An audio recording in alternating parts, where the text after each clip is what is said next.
Hello friends, আজ date 15ই December, তাই তো?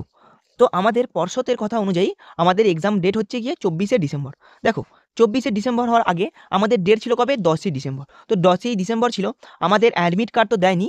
দিয়ে 5ই ডিসেম্বর আমাদের একটা নোটিফিকেশন দিয়েছিল কি, যে আমাদের এক্সাম হবে 24শে ডিসেম্বর। তো দেখো, 10 দিন আগের থেকে কথা হয় যে অ্যাডমিট দেওয়ার কথা, তাই তো?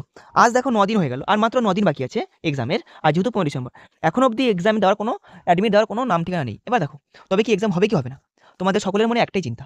দেখো, তোমরা সকলে 17 ডিসেম্বর পর্যন্ত দেখবে, ঠিক আছে?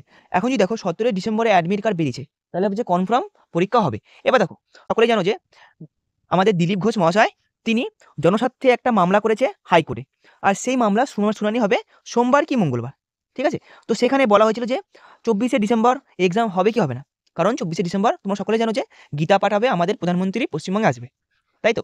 এবার দেখো, এখনই কি সকলেই এখন, এবার দেখো, কেউ একেবারে 100% অ্যাকুরেসি দিয়ে বলতে পারবে না যে এক্সাম 24শে ডিসেম্বর হবে না, তাই তো?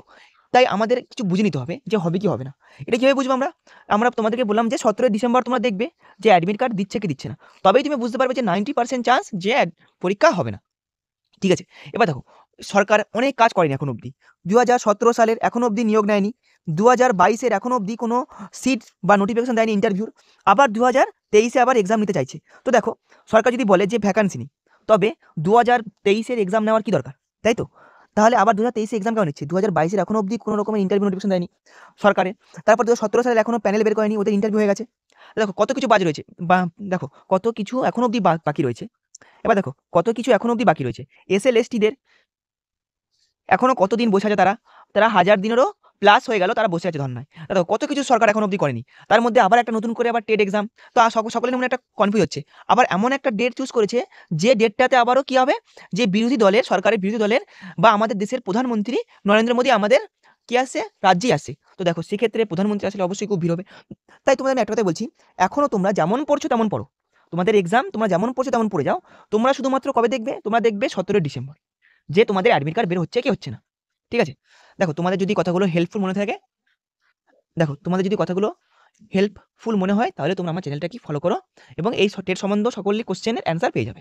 এখন আমি তোমাদের লাইভ দেখাচ্ছি যে আমাদের পর্ষদের পোর্টালে কি দেখাচ্ছে। সবার প্রথমে তোমরা কি করবে? ক্রোমে যাবে। ক্রোমে গিয়ে লিখবে কি লিখবে? দেখো কি লিখবে, West Bengal primary TET admit card download. এটা লিখলে, এটা লেখার পরে দেখলে তোমাদের এরকম একটা ওয়েবসাইট আসবে, সেখানে ক্লিক করবে তোমরা। এই ওয়েবসাইটে ক্লিক করবে, West Bengal board of primary education. এটা ক্লিক করলে দেখো তোমাদের এরকম একটা ড্যাশবোর্ড ওপেন হবে। এবার দেখো তোমাদের হচ্ছে এটা, ঠিক আছে?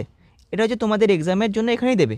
এটা তোমরা ক্লিক করলে দেখো এখানে দেখো লেখা ছোটো করে প্রিন্ট অ্যাডমিট কার্ড ডাউনলোড, এইটাতে তোমরা ক্লিক করবে।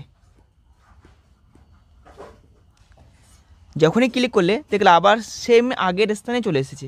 এবার দেখো আমরা ক্লিক করার পরে আমাদের এটা আসলো। দেখো এখনও অবধি পর্ষদের কোনো তরফ থেকে কোনো রকমের নোটিফিকেশান দেয়নি, ঠিক আছে? দেখো লাস্ট নোটিফিকেশান আমরা দেখছি, এই দেখো পর্ষদের তরফ থেকে আমাদের লাস্ট নোটিফিকেশান দিচ্ছে 5/12/2023-এর, আর কোনো নোটিফিকেশান দেয়নি, ঠিক আছে? তাই তোমাদের আরও যদি তোমরা কিছু জানতে চাও, তাহলে তোমরা কী করবে, যে পর্ষদের দেওয়া যে নম্বর আছে সেই নম্বরে ক্লিক করবে। দেখো নম্বর দেওয়া আছে, সেখানে তোমরা কল করে জেনে নিতে পারো, ঠিক আছে? শনিবার পর্যন্ত, সোম থেকে শনিবার পর্যন্ত।